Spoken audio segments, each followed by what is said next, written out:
welcome to Sunday service. Our passage for today is going to be 1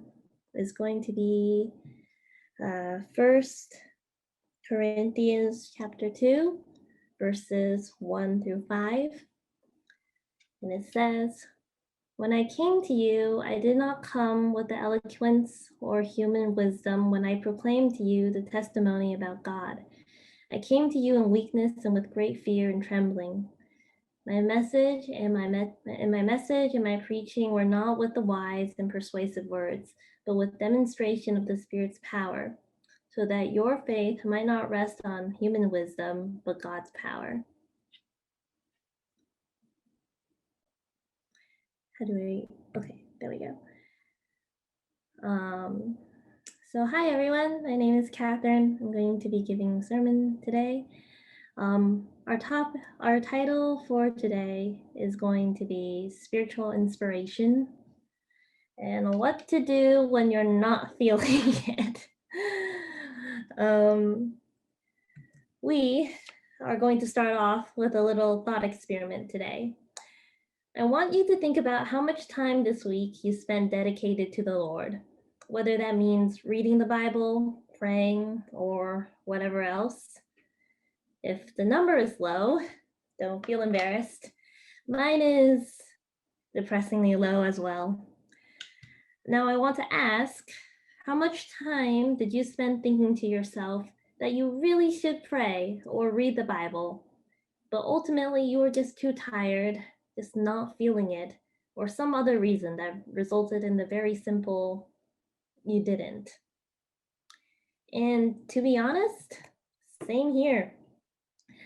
These 2 weeks have been crazy for me. My internship started up. I had 2 papers due and a midterm, multiple club assignments, obligations to ministry programs, mentoring sessions, and events with the college fellowship. Add on my attempts to maintain a healthy-ish social life so I don't spiral, and the chaos that naturally comes with life. The last 2 weeks were rough. And though I knew I would be giving sermon today, I honestly didn't start writing it until 2 days ago. I kept thinking, I don't have time right now, or I'll do it after my papers, after newspaper, after fellowship. And when I finally did have time to start sermon, I really didn't feel like it. The other times I've written sermon, I felt inspired and convicted. And though they still took forever to write and were difficult to write, I felt wanting to write them, to write what God was speaking to me. I had the motivation and the momentum. I was, so you say, in the zone. However, this week, I was very much not in the zone and very much not feeling it. Sure, I had a nagging feeling telling me that I should, but I also remember thinking, how could I possibly write a sermon right now in this headspace? What was even the point of cracking open the Bible at this point if I wasn't going to get anything out of it? And I wonder if that ever sounds familiar. But anyways, I had one of those nagging feelings Thursday night, a little over a week ago. And on a whim, I decided to listen and cracked open the Bible to Corinthians, where there was a passage that I wanted to double check. Spoiler alert, it was not in Corinthians, but I did come across the passage that we are reading today, the 1 Corinthians chapter 2. The passage is a letter from Paul to the Corinthians who are arguing over church rules and need Paul to mediate. And he writes, "When I came to you, I did not come with the eloquence or human wisdom when I proclaimed to you the testimony about God. I came to you in weakness and with great fear and trembling. My message and my preaching were not with the wise and persuasive words, but with demonstration of the Spirit's power, so that your faith might not rest on human wisdom, but God's power." I had never related so much to Paul before in my entire life. Without eloquence and human wisdom, unpersuasive, in weakness, great fear, and trembling. I think it's safe to say that Paul, the greatest apostle, wasn't exactly feeling in the zone when he was preaching. He was feeling anxious, clueless, and in over his head, the way that the rest of us often do. But yet he preached anyway because that was what God called him to do. And we all know what happened after that. And that's the pièce de résistance. It didn't have anything to do with Paul being in the zone or even getting into the zone to spread and teach the word.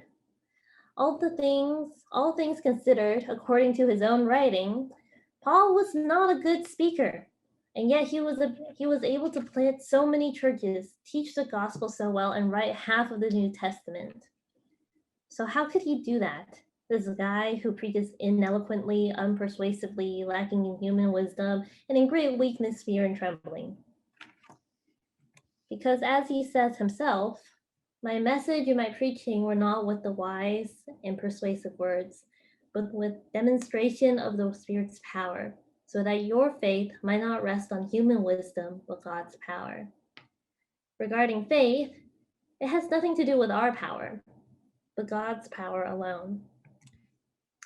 We often think that we have to be in the spiritual zone or get into the spiritual zone to do spiritual things, read the Bible, pray, or even preach.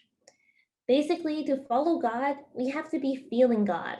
And if you're not feeling God, well, tough luck.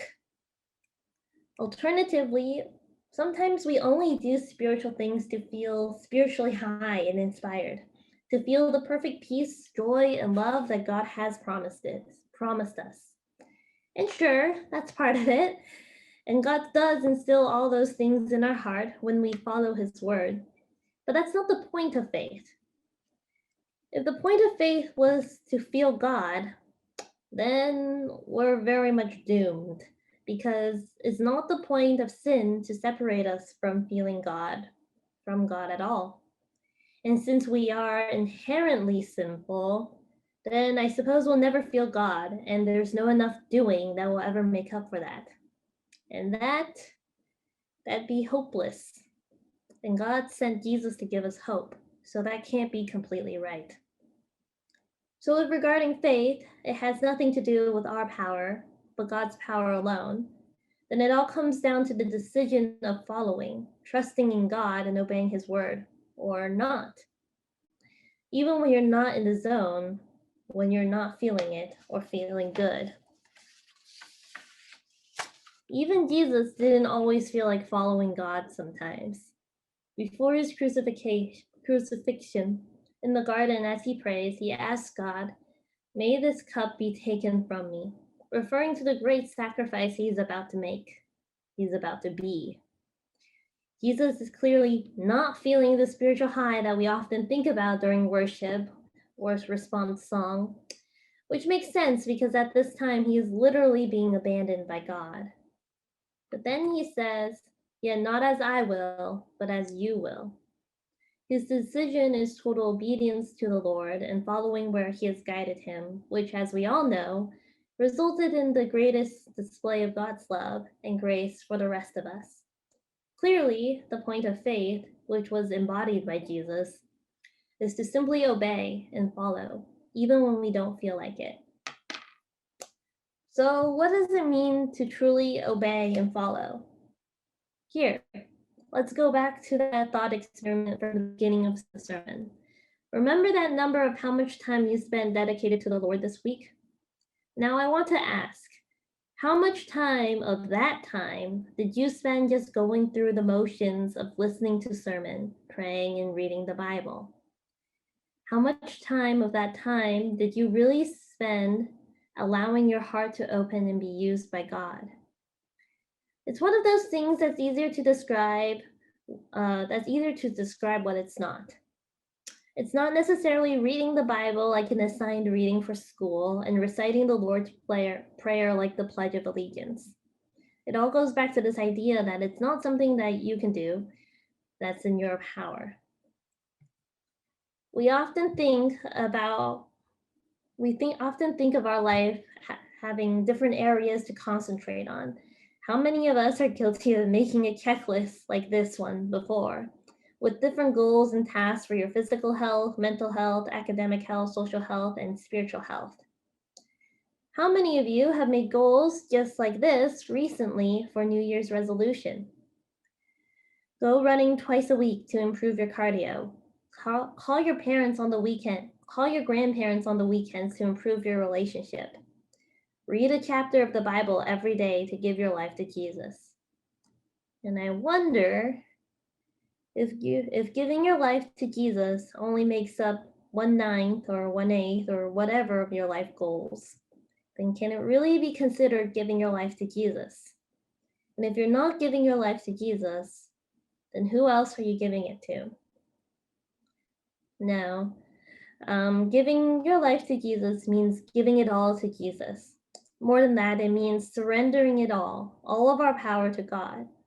We often think of faith being like a habit or a goal we can achieve for ourselves, but that's just not true. Think of it this way. If we could do it ourselves, why wouldn't you? Why wouldn't we? I want you to think about the New Year's resolutions you've made. If these were things that you've wanted to improve about yourselves, why didn't you do them earlier? Why might you have abandoned them already, only a month in? Speaking of resolutions, if improving your relationship with God is a resolution, ask yourself, are you really doing this to be obedient or to improve yourself? Giving your life to Jesus means giving it all to Jesus, not for personal gain, but because you want to, because you feel compelled to. It does not necessarily mean abandoning everything God has given you in your life to become a pastor, minister, or a missionary, though that is what happens to some people, but rather all the little choices that make up your day and life to Him. It's saying, okay, God, here I am, even if I don't like it. Here is everything broken about me and everything else. Take it all and do your work through me in the way that you so choose. Have you ever tried to follow all the rules, reading the Bible and praying, and became frustrated because it felt like nothing was happening? It just wasn't working. And I want to ask you, in those times, were you really giving it all to Jesus, surrendering all your power, all your security to Him? Because if you were, you wouldn't feel frustrated by definition, because your security is in God's power. And as we just discussed, if you're truly trying to follow, feeling something isn't the point. As Paul writes, the person without the Spirit does not accept the things that come from the Spirit of God, but considers them foolishness, and cannot understand them because they are discerned only through the Spirit. In order to truly improve our faith, we must do it on the Spirit's terms, not on our own, because we literally cannot. And the Spirit's terms means to totally surrender of our pride, our insecurities, of our own futures and our relationships to God, and following Him where He guides us in all those areas of our life. But that's terrifying, trusting God, and really difficult. Letting God decide which college we should go to, which field we should major in. Understanding how to do that ourselves is difficult enough, let alone give the decision to a God who we don't necessarily feel is even there sometimes or has interest in heart. Yes, I agree. Surrendering everything to the power of the Spirit is terrifying, but that's also why it's not. I've told this story many times and I'm going to tell it again. I once asked my atheist friend that if he wasn't putting all his security, all his hope in God, then where was he putting it? Naturally, he said himself. All he had to do was believe in himself, which didn't make sense to me. I've known this guy for almost a decade. He's one of my best friends. And I've seen every single time he screwed up something for himself before. And I told him, but you're fallible. You screw up all the time. How can you put your trust in yourself knowing that it will fail? You will fail. And he didn't have a very good answer for me beyond the fact that at least it was from himself and that it wouldn't be from malicious intent. At least it was his choice. And I kept thinking, that doesn't seem very hopeful, considering how often we sabotage ourselves as well. And it seems equally terrifying as well, because as humans, we're just so fallible, so messed up, and so malintentioned. But God isn't. Verses 6 through 7 say, "We do, however, speak a message of wisdom among the mature, but not the wisdom of this age or of the rulers of this age, who are coming to nothing. No, we declare God's wisdom, a mystery that has been hidden and that God destined for our glory before time began. We know for a fact that everything is within God's control. Everything that happens because God has allowed it to play out in his ultimate design. And his ultimate design is one that brings the greatest glory in definition, and by definition, the greatest love. And isn't that so much more hopeful to know that God is good and knows infinitely more than we ever will? And all the terrifying decisions that we make, the good ones and the bad ones, are ones that he has already incorporated into his plan for the greatest good for us and for the world. And if everything is already within his control already, anyways, then there's no decision that we are truly making that matters except for the one at the core, the one that's in our heart at the moment, to choose to follow him or not. I'm going to end with the end of the story of how I wrote this sermon. After reading the passage, which again I stumbled upon by accident after deciding to listen to the nagging voice telling me to read the Bible that day, I realized how relevant this concept was. It didn't do much considering I still didn't write the sermon for a good whole week afterwards. But after talking to various members of our ministry, I came to see how important it was for each of us, including myself, to relearn what it means to obey and follow.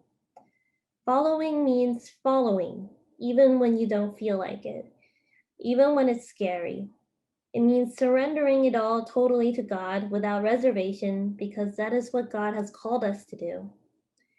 And we do this because none of the power over what happens in the decisions we make is from us, but from God alone. There's no domino reaction to the decisions that you make, because the decisions that you make are already in God's plan for his greatest glory. And so it comes down to how you make your choice, whether you choose to follow God's word or not. And the best part about that is that God gives us many, many chances every day to make that choice. And the best part about that is that even when we choose to obey, which we often do by default, and often breaks God's heart, God has already forgiven us for doing so if we believe that he has done so by dying on that cross. And because of that incredible grace, because of that incredible love and power and infinite guidance he has for us, we should follow regardless, feeling spiritually inspired at the moment or not. Thank you.